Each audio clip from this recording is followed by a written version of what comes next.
The Mount Warning Community Preschool near Byron Bay in northern New South Wales is shrinking. From 60 enrolments now to 40 next year, and probably even fewer from 2020 in an area that is growing. You'll be able to continue here, do you think? Well, we plan to. So, but we'll see. Yeah, it's hard to tell. The problem is that half the children here are unvaccinated. Under new state government rules, they're allowed to stay here, but their unvaccinated younger brothers and sisters are banned from enrolling in the future as part of a policy known as no jab, no play. Well, what do we do with those kids that are missing out? That's my concern. Yeah, where's the policy for them? You know, how do we get them that quality early childhood education, which we know benefits us, their families, the nation, you know, everything.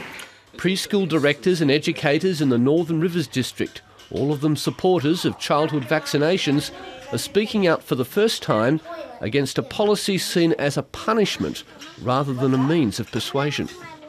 I think it stinks. I think it's appalling. I think it's causing division. The more vaccinated, the better we are. But that's still, what about the marginalised? You know, there's still a proportion of children that are slipping through the net there and are missing that vital preschool education.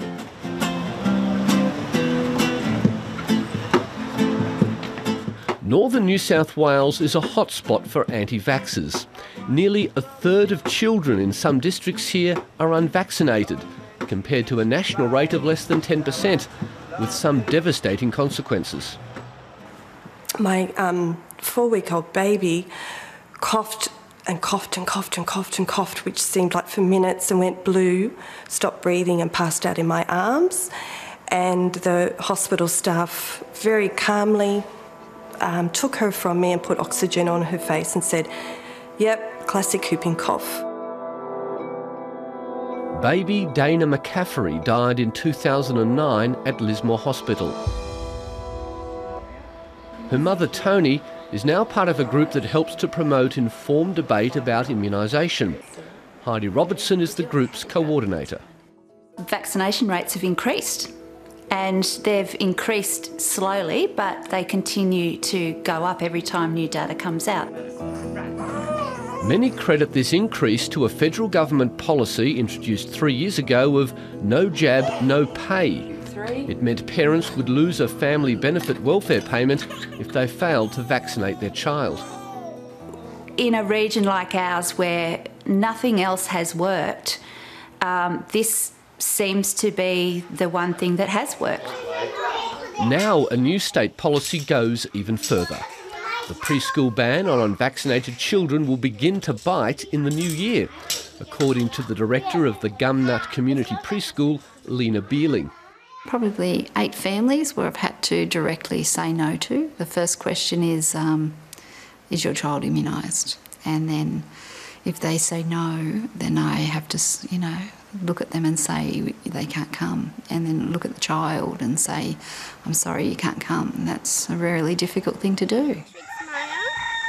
Katerina Gorka, who lives at Yukai, recently found out her son Manu can't join his sister Maya at preschool.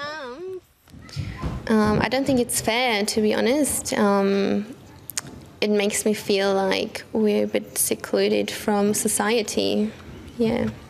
Did you ever think, I'll get my son vaccinated so I get around this preschool problem? No, I don't. No, I never thought about that. Why not? Because I have a set opinion on vaccinations, and that's not going to change. And missing out on preschool could cause a host of other problems. A lot of the time we're the first contact for links outside our services, so early intervention, family centre, support. I think we need to carefully look at some of the unintended consequences of the policy and do an evaluation, particularly around consequences for financial impacts on some families and educational impacts on children in those critical few years before they start school.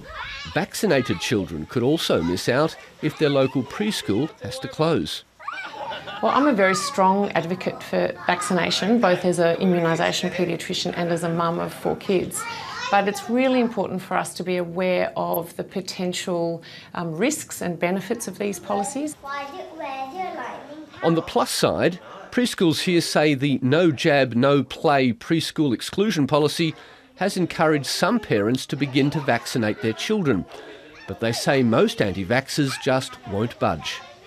Do you sometimes think when you're speaking to parents, oh, for goodness sake, just immunise your child and then your child can come to preschool? Oh, I'd love to say that, but that's not my, that's not my position, and I don't propose to purport that position to families or the preschool, because that is their choice.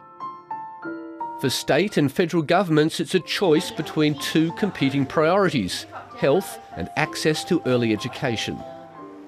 A parent with first-hand experience of childhood disease says health should always come first. I know it sounds like tough love. However, these diseases can and do kill. And what this policy is all about is keeping childcare and preschools safer to protect our most vulnerable. But educators in this anti-vax heartland warn there's a price to be paid. Our number one interest is the children and to meet their learning outcomes.